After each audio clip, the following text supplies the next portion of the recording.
What up, y'all? It's TB's here. We're back again, and we're recollecting classics. So yeah, it's kind of annoying, but oh well, it is what it is. Anyways, years ago, probably like what, over 8 years ago, I sold my classics figures, and I'm just starting to collect them again a little bit here and there. Just pick up what I can. I got this guy for a decent price, but maybe about 80 bucks or so, and he goes for a lot of money. He's already used. He's already been opened up before and checked out, and then put back in his packaging. But I got him from eBay. Anyways, yeah, Masters of the Universe Classics, the original Beastman. So we got him, and I think I originally can't remember if I got him in mint on card back in the day or if I got him loose. I might have bought him loose back in the day. I can't remember. It's been so long, but I know I've done a video before on him before loose, but we're gonna do him again in the box. So he's in the box, not a pristine box by no means at all. But yeah, we're gonna check him out. So yeah, Beastman. So let's see. This is going back to 2008, way back then. And by the time I started collecting these, would have been 2009, maybe, or 10. Might have been 2010. So I was like kind of behind, but catching up. And here we go. This particular wave. There had been King Grayskull, Heroic Ancestor He-Man, Stratos, Merman, and Skeletor. And I think Merman was a re-release too when I was collecting back in the day too as well. So here we go, Beastman's file card.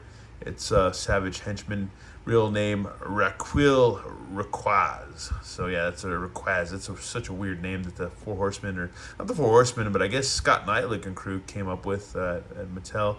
MattyCollector.com. If you're familiar with MattyCollector.com back in the day, which is now Mattel Creations, MattyCollector.com was heinous because you'd have the white screen of death. Their website would crash or just whatever, and you'd have to wait forever and to get your figures if you could get in and order them. Sometimes they'd be sold out. I don't know, it's crazy. Anyways, there's some old vintage art too right there. So there you go. There's Beastman. Anyways, after being banished from his home in the vine jungle, the Beastman named Raquel Rakaz joined up with a young alchemist named Keldor during a skirmish in the Berserker Islands. Like others of his race, Rakaz, anyways, has the ability to control beasts and monsters. He currently uses this particular talent as chief henchman to Skeletor, the Overlord of Evil. But he's also the Lord of Destruction, so the Evil Lord of Destruction. But there you go. Anyways, if I ever get my trade box from good old Overlord Productions, yeah, I should be getting me a Skeletor with a cosplay sword, which would have been the same sword that came with the pack. I guess what would have been the pack that came with Lex Luthor, the Mattel pack. Anyways, let's go ahead and get this guy open and check him out. And here he is, folks. He's actually not in bad shape. Taking him out of the package, he's pretty freaking solid. He's not too loosey-goosey. Yeah, he's nice. Once again, the sculpting on these from the Four Horsemen is just like phenomenal sculpting. The paint's pretty decent too. The thing is, they're just not, the articulation's not that crazy. But yeah, the sculpting is just great. Paints are awesome. The sculpt is just, yeah, straight fire, as the kids would say. Comes with this whip weapon. His head can nod, twist about. Got the shoulders that go out, swivel. Then you got an elbow. That's about much to get out the elbow. And there is a wrist twist, but no hinge or nothing like that. And let's see. And then we've got a ab crunch, waist twist, and then you got your legs that go out. Not almost perfect splits, but not quite. And cut right in there, so there's a swivel there too. The knees, and then you have a rocker, and not much of a pivot though, or anything like that. So yeah, it is what it is. It is what it is as far as these go. But yeah, that is the awesome Beastman with his bicep armor with the horns and stuff, and he has his infamous whip.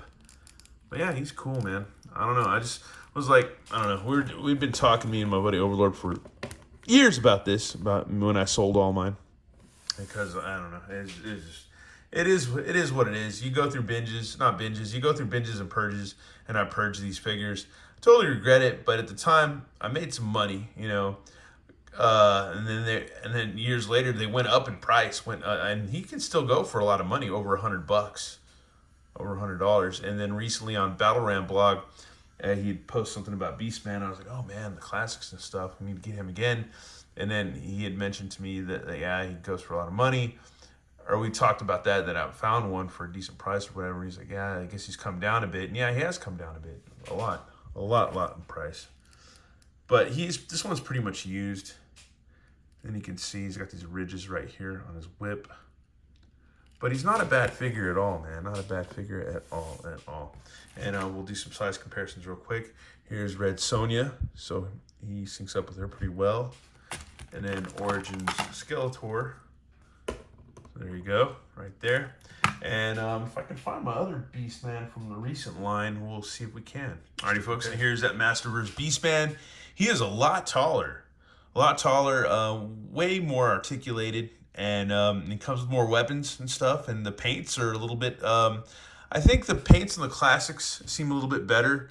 So if you did some airbrushing and some washing, these are definitely open for customization as far as the Masterverse goes. Definitely open. Yeah, you could definitely do some washing or some airbrush and make them pop a little bit better. But looking at the classics, yeah, there's some damn good paints, some damn good sculpts.